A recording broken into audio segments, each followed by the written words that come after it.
সোনামাংচু যেমন Hungary strike করেছিলেন, ঠিক তেমনই রাঁচির জয়পাল সিং মুন্ডা স্টেডিয়ামেও হাজার হাজার পরীক্ষার্থী অনির্দিষ্টকালের জন্য অনশনে নেমেছে। আন্দোলনকারীদের নেতৃত্ব দিচ্ছেন দেবেন্দ্রনাথ মাহাতো।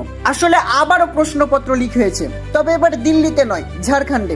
নিয়োগ দুর্নীতির অভিযোগ উঠেছে। জেএসসি, সিজিএল এবং 14 জেপিএসসি পরীক্ষার প্রশ্নপত্র ও ওএমআর সিট পরীক্ষার আগেই সোশ্যাল মিডিয়ায় ও হোয়াটসঅ্যাপে ছড়িয়ে পড়ে। প্রার্থীদের অভিযোগ, প্রশ্নপত্রের সঙ্গে 125টি বেসিক প্রশ্নের হুবহু মিল পাওয়া গেছে। প্রায় 6.5 লাখ শিক্ষার্থীর ভবিষ্যৎ যখন অনিশ্চিত, আর এই জন্যই ক্ষোভে ফেটে পড়েছে লক্ষ লক্ষ শিক্ষার্থী। তাদের একমাত্র দাবি সিবিআই তদন্ত এবং দুর্নীতিমুক্ত স্বচ্ছ পরীক্ষার ব্যবস্থা। তবে এখন পর্যন্ত সিবিআই তদন্ত না করলেও সিআইডি ঘটনার তদন্ত করছে। গভর্নমেন্ট অভিযুক্ত আউটসোর্সিং এজেন্সি টিডিপিএল কে কালো তালিকাভুক্ত করেছে। এখন পর্যন্ত 11 জনকে গ্রেফতার করেছে পুলিশ। পরিস্থিতির জেরে জেপিএসসি ও একাধিক পরীক্ষা স্থগিত এবং বাতিল করা হয়েছে এবং জেপিএসসি চেয়ারম্যান পদত্যাগও করেছেন।